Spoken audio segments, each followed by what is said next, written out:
Hey guys, it's Jan Sharte and I'm back again with another video. So today's video is going to be about money because I have learned from looking at my channel analytics that y'all love when I make videos about money. So here I am. Today's video is going to be about me making over $4 million in the last 5 years, and if you're interested in that, stay tuned.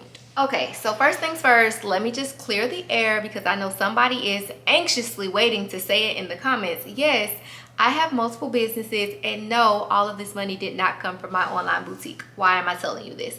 Well, if you did not know, e-commerce is just the selling of things electronically online. If you sell something online, technically speaking, you are operating in the realm of e-commerce. So in the last almost 6 years, I have sold over $4 million worth of things, and those things being a combination of clothing, shoes, accessories, and also digital products, physical products like books, planners, and also services, coaching, membership, and coaching programs. So now that we've gotten that out of the way, let's continue. So I wanted to come on here and tell you guys this because at the end of the day, no matter what you're selling, whether it be a physical or a virtual or digital product, you need to understand marketing at the end of the day, right? And so a lot of what we're going to talk about today is going to be not necessarily centered around marketing, but just lessons that I've learned along the course of me making this money. And I really want to help you to understand what helped me to make this money as fast as possible, because if we think about it, 5 years really ain't that long in the grand scheme of things. So I have 8 lessons that I'm going to share with you guys, and let's start with number 1. And I have my phone. So number 1 is that it's so much easier to accelerate your revenue when you're selling one great thing at a time. I wish I knew this from day one, because when I finally realized it, my revenue became consistent. And I'm telling you this because one of the number 1 questions that I get asked every single day is, how can I make more consistent sales? And a huge component of that is you finding one great thing that you can sell all over and over and over again. So what I realized was that when I'm trying to sell a multitude of things all at one time to an audience, a lot of times they end up not buying anything because they're confused. There's a saying that confused buyers don't buy, and it is 100% true. When you give them, a collection of 12 different products to choose from, or you got a library of digital products, courses, so on and so forth, of a bunch of different things about different topics, they start to nitpick, and then they'll fill their carts, but they'll leave those carts behind because number 1, the price or the value of the cart is too high now.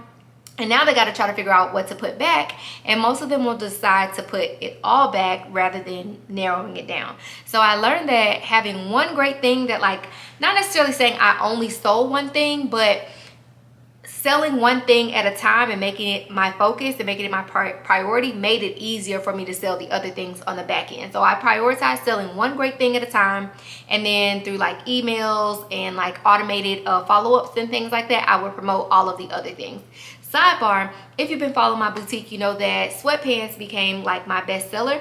So once I had a product that consistently made me money, it was actually a lot easier to get people to buy something else because they had already fallen in love with one thing already. So that was lesson number 1. I hope that that is well received by somebody out there, because 9 times out of 10, you're continuously buying new inventory, dropping new arrivals regularly. And in all actuality, if you haven't mastered selling one thing at a time, there's probably very little likelihood that you're going to be able to sell 10, 12, 15, 27 things at a time, okay?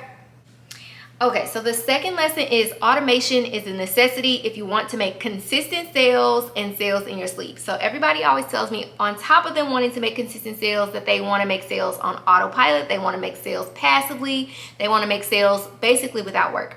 Well, that can't happen without there being something that's automated in your business. So these days, there are a lot of things that could be automated, but in the simplest terms, a lot of times when you're just starting out, the smartest automations that you can have are going to be related to email marketing, text marketing, things like that. So this looks like having not just an abandoned cart email, but having a welcome series, a browse abandonment series, a abandoned cart series, a thank you series, a win back series, a sunset series, so on and so forth. Even a price drop automation All of these are in Klaviyo, by the way. If you do not use Klaviyo for email marketing, I highly recommend. It's super powerful, and they have a lot of templates that you can use to build out these very sequences that I'm speaking of, and you don't have to like completely build them from scratch. So what I realized was that sure, I can make money by myself, but I can make double, triple, quadruple the amount with automated sales or automated marketing and sales on my side.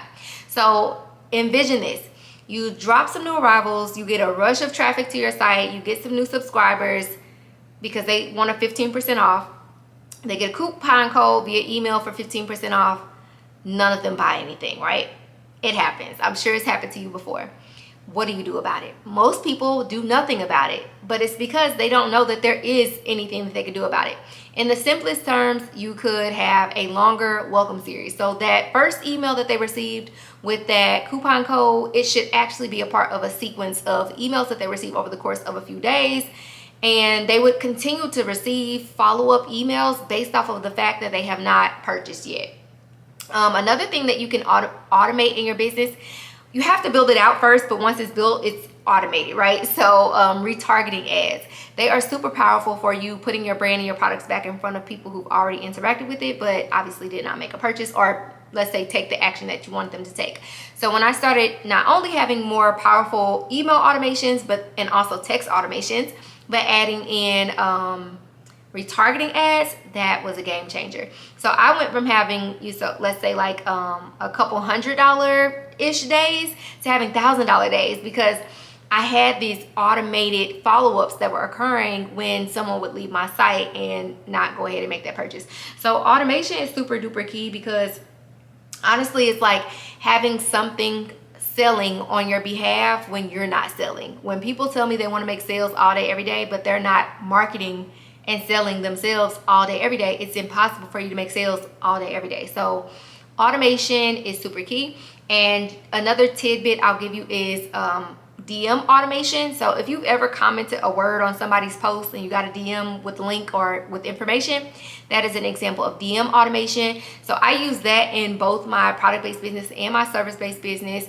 And basically I use it to simplify the shopping process. So instead of them having to click the link in my bio, go to my website, and then search through all of what's there to find what they're looking for, instead I make sure that all of my content is purposeful and has a objective, and I give them a call to action that's geared towards whatever that piece of content is about.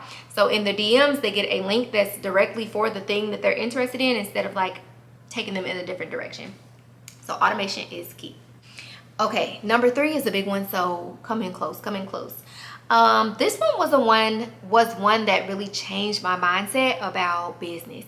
And basically what it is that quality is subjective, but value is imperative. And I feel like this is a quote that I heard somebody somewhere say, but we're gonna say it here, okay? Basically what this means is that quality means one thing to one person and means something totally different to another. I think about, for example, when I take my own pictures or create my own videos, I be thinking they're good quality. I think they look good. But then when I take them to like my photographer or my videographer, they might be like, I mean, it's okay, but it could have been better if you had done blank, right? So to them, what I see as quality is not the same that they see as quality, because they're professionals, right?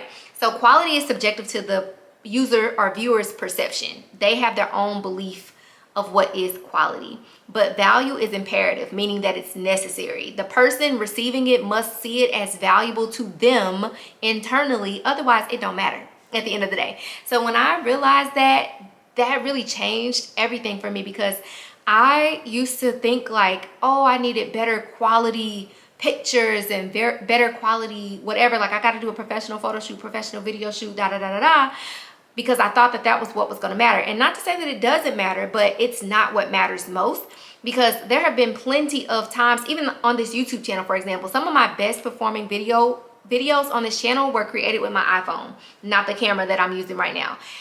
And I've used this camera, and I've also had my videographer create tons of videos for me, which y'all don't watch, but that's neither here nor there. I've had so much quality content show up on this channel and it is not the content that people find most valuable. So I can't say that the quality is what makes the channel go, and I can't say that the quality is what makes any social media content perform.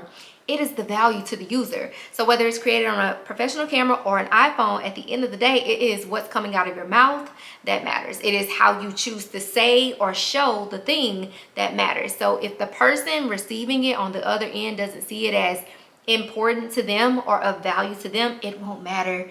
So I basically realized that this applies in all areas of business: social media, emails, ads, the content, the messaging, the product descriptions, the website.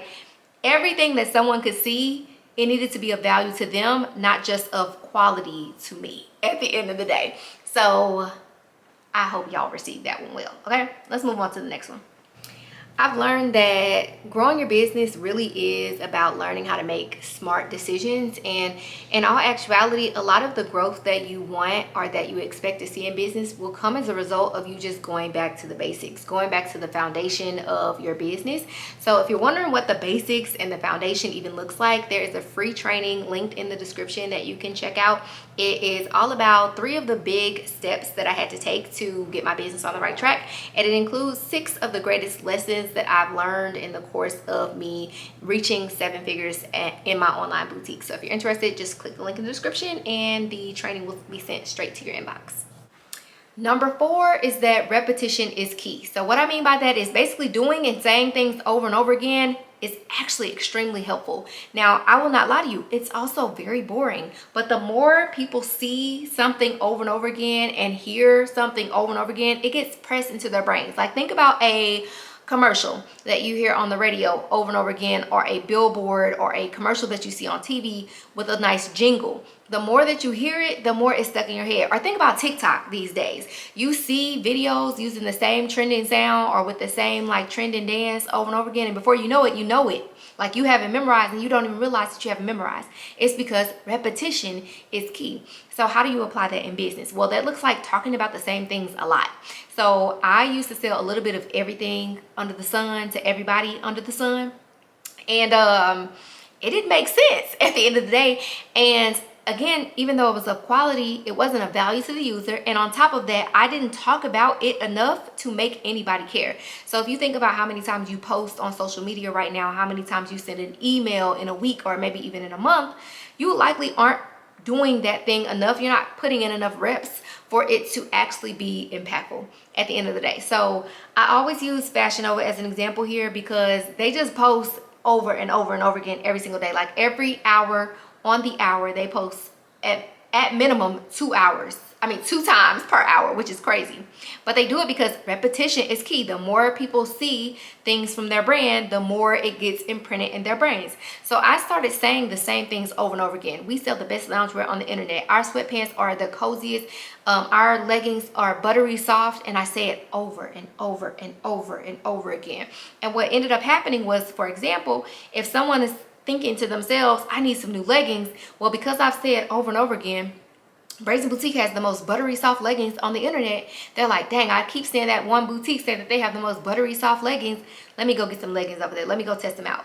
Or if their friend is like, hey, where do you get your, where do you recommend I get some loungewear, some sweatpants? Well, because I've said we have the best sweatpants on the internet over and over again, they're like, Brazen Boutique has the best sweatpants on the internet. And this isn't me saying you got to say that you have the best of something, but this is me saying that you need to find something that you can repetitively do or say that becomes a part of your business. So if you think about any brand that you just, it's ingrained in your brain, think about why it's ingrained in your brain. What do they do extremely well over and over again that makes you remember them? And I don't know if you guys have ever heard that statement in marketing or about marketing, but they say it takes on average 7 times for someone to remember something or to even want to consider buying it. It's true. So think to yourself, when you're adding a new product or when you are doing anything in your business, launching anything new, so on and so forth, ask yourself, can I talk about this? Not even can I, because you should.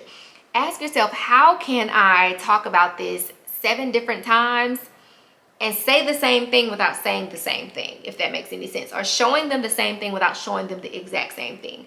So for example, it might look like you saying saying verbally, we have the best sweatpants on the internet, and then another video or picture just having the text that says we have the best sweatpants on the internet, and then you have someone else like a influencer or a brand ambassador, them saying we have the best sweatpants on the internet, so on and so forth. Like, they just need to see it over and over and over again. And again, it's boring, but it's profitable. Almost anything that's boring is profitable. Let me say that, okay? Next. Number 5 is that lead generation is the most important marketing goal of them all. Now, let me just say, most business owners that I encounter through my coaching, they don't have marketing goals. They have sales goals. They know how much, actually, most of them have no idea how much money they want to make. They tell me they want to make consistent sales, and they'll say, I want to get more sales next month than I did the last month. Y'all need clear goals, okay? But on top of you having money goals, you need to have marketing goals, because marketing goals impact your ability to meet your revenue goals. Let me give you an example. So let's say, for example, that you look at your analytics and you see that 40% of your revenue has come from email marketing, 30% of your revenue has come from social media, and the rest of it has come from text marketing. All of those have marketing. Email marketing, social media marketing, text marketing. All of them have the word marketing in them. So you need to set goals for those areas of your business, because they impact your ability to make the money that you want to make. So I used to be like, oh, I have a money goal and I know I have enough inventory to meet that goal, so if I just keep posting about it, then this should work out. But in actuality, I should have been like, well, 40% of my revenue typically comes from email marketing, but that's because I am sending 2 emails a week. So if I say, well, my goal is for 50% of my revenue to come from email marketing, I might say, okay, well, I want to, add 1 more email per week to see if that increases my revenue. So my goal or my objective is to increase my email sends per week, because my goal is to increase the revenue that I make from email marketing each week, right? So when people tell me things like, oh, I don't send multiple emails a week or whatever because I'm scared I'm going to annoy people, that's the wrong mindset to have. Your emotions are too wrapped up in your business, because this should be a strategic decision based off of your goals. So when I started setting marketing goals, more specifically lead generation, that is the point here, not marketing goals, lead generation. When I started setting goals to acquire leads, it made it that much easier for me to get a customer. So a lead is basically a potential customer. It's someone who has shown interest in your brand and expressed that they have some interest in potentially purchasing. So for example, when someone signs up for your email list to get 15% off, they don't sign up for your email list just to get 15% off to not potentially purchase anything. They signed up for 15% off to potentially purchase something. So when I realized that, okay, if I prioritize growing this list, I am essentially prioritizing growing my sales, I started prioritizing growing my list instead of sending all of my traffic straight to my store. So now I use DM automation, for example, and I'll tell people to comment a word, and then they'll get an automated email that says, hey, we'd love to offer you whatever percentage off of your order today. Let me know your email address and we'll add you to the list. So I started doing things like that. And in my stories, instead of me putting the link to my website, I would put a link to a landing page for people to sign up for my email list. Or I would tell people to comment a word or text a number to, my text line to join our text list. Because I realized if I could grow them list, I could grow my potential audience of purchasers at the end of the day. So prioritize growing your list, because that will help you grow your sales. I guarantee you, okay? Number 6 is retargeting ads are important. Now, hear me out. You gotta run ads. I don't want to hear nothing. I don't want to hear it. I don't want to hear it. I don't want to hear whatever you got to say about running ads. They cost too much money. Da, da, da, da, da.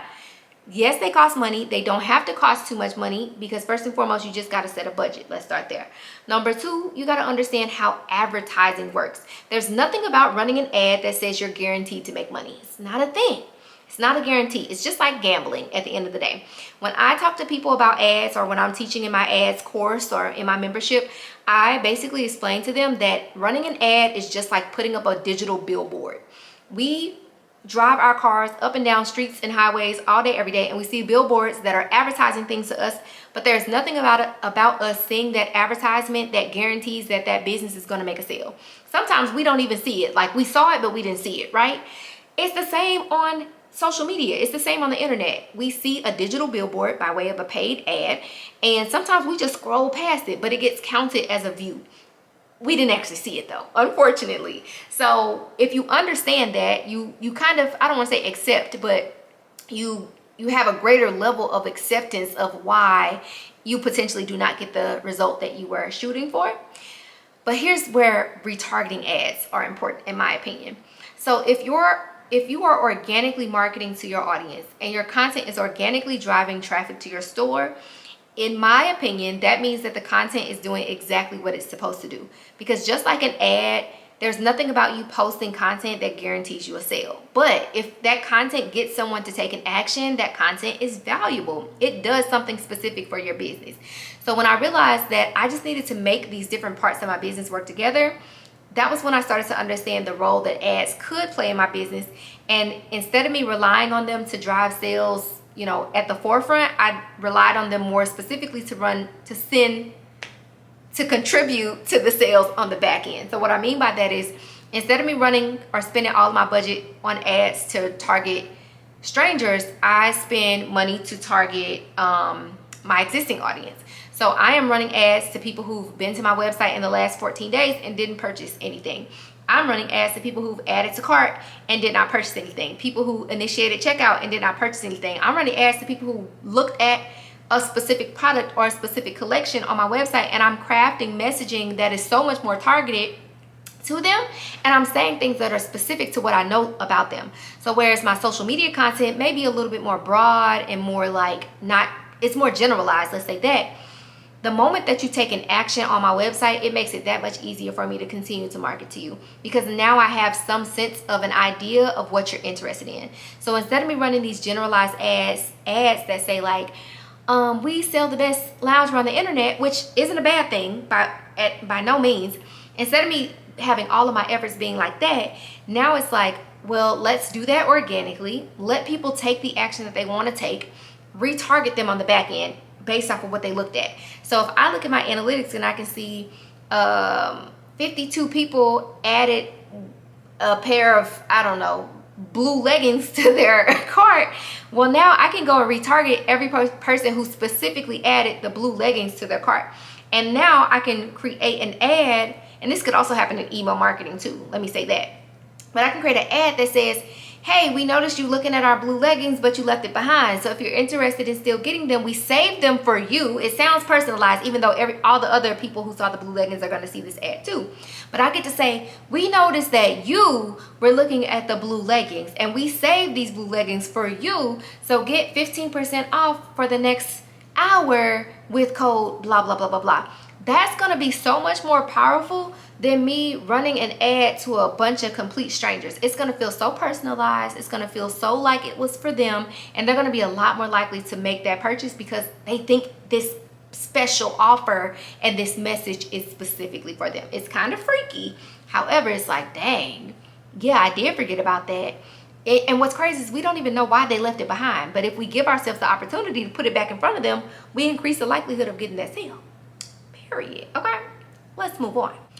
Okay, so number 7 is not necessarily related to business, but I hope it resonates because it's really, really important. So number 7 is you are in full control. Make hard decisions and leave your feelings out of it. Listen to me. There are so many emotions that can become wrapped up in business, especially when your money is on the line, especially when you're putting your personal funds into the business and that money is not coming back to you in the manner or at the speed that you thought that it would. I get it. But a lot of the lack of results in business come as a result, or don't come, shall I say, as a result of your emotions being tied up in the business. I'll give you an example. Way too often do people come to me and say, well, I just packed up my summer inventory and I'll try selling it again next summer. That makes no sense. The reason that you put that inventory into a box is because you emotionally are tied to the inventory.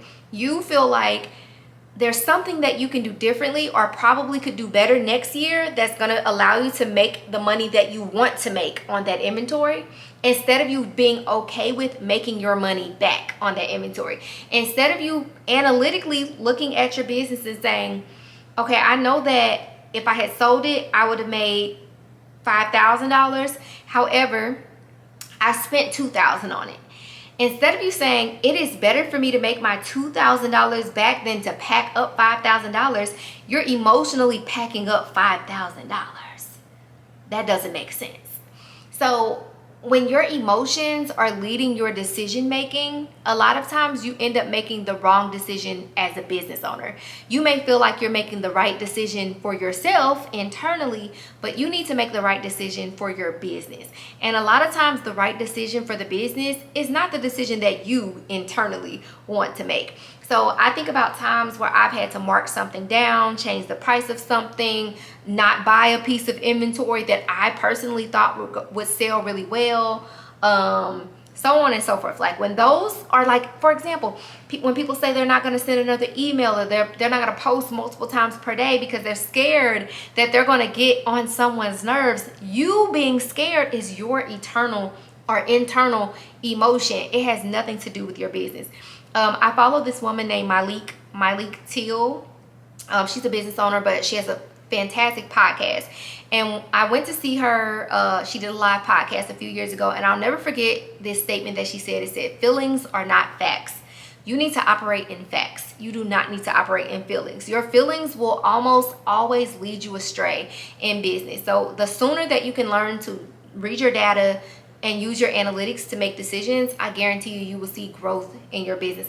And even more specifically, growth in your mindset, because you'll start to understand where you need to remove yourself and where you need to simply look at the data and let the data guide you. So I think it's so important for you to know that you are the CEO of your business. Last year at my conference, I had Marty Woodard. I don't know if you guys follow him. I'll put his name up here. Follow Marty Woodard on Instagram. So he was one of the guest speakers at my conference. And I remember we were talking about the term or the word CEO. CEO stands for Chief Executive Officer. But he said that most people run their businesses like the Chief Emotional Officer. And it is 100% true. As the Chief Executive Officer, your role is to make executive decisions. Executive decisions with the greater good of your business in mind. When you're the Chief Emotional Officer, you make all of your decisions based off of what you feel inside, what gives you, that feel good, and what your gut tells you. Your gut will lead you astray when it comes to business. And so one of the things I remember him saying, which was so true, is like, if you as the CEO of a business or as the buyer of a business or whatever, packed up $5,000 worth of inventory and put it in a box, you would be fired, because a Chief Executive Officer would never allow it. They would never accept you packing their dollars away in a box to potentially sell a year from now. They would be like, take my $5,000 out of that box and figure out what to do with it today. Even if that's discounting it down to half or 60% off or whatever, they're gonna do something about it. So yeah, you gotta learn how to make decisions, friend. Now, let's go on to the very last one. All right, final lesson is that launching never stops. Now, this is one that I've learned for both businesses super heavily. Basically what this means is that you need something that's gonna build momentum over and over again. So here's what happens.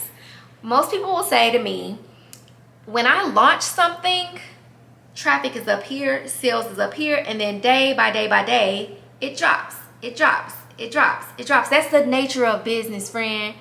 It's just like a plane taking flight. It goes up, and at some point it got to go down. And then they have to do something to make it go back up. Business is the same way. So when you launch something, typically things go up. You see your numbers go up. Now, sales don't always come as a result of launching. Not always, sometimes. But typically, engagement's up, traffic is up, add to carts are up, so on and so forth. But then as the days go by, it drops and it drops and it drops until you do something fantastic again, right? So once I wrapped my brain around that, I was like, okay, I need to launch more regularly. And this is not me saying that there needs to be a specific schedule. I'm not one of those people who will say you need to do this every week or whatever, every day. I'm not saying that at all. I'm just saying you need to understand that if you can plan the launches in advance, you can plan the money in advance, right?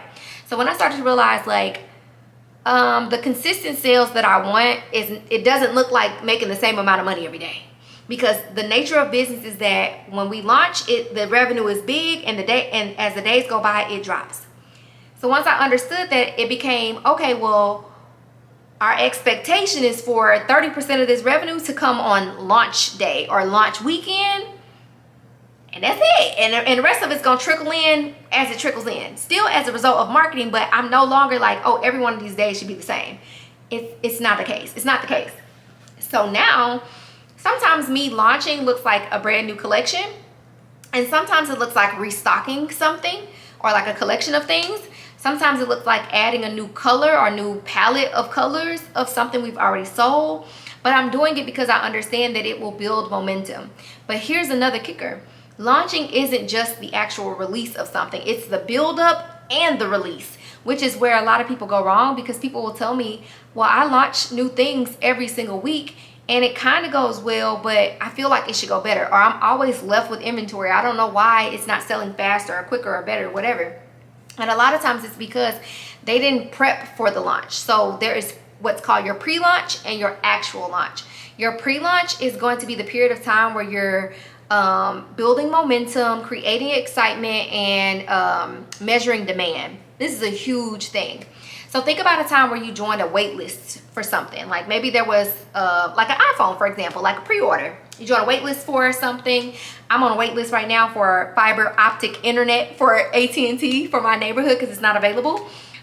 They are measuring how many people are on this wait list, and they can use that as a point of decision making in the business. So instead of them, I'm using internet as an example because it's tangible, but instead of them saying, oh, we're gonna launch fiber optic internet in this neighborhood where nobody is asking for it, nobody's excited, they're gonna say, oh, let's launch it in this neighborhood because we got 72 people who signed up to be notified when it's available. That's data. They have a list of people who let them know that they're interested in that thing.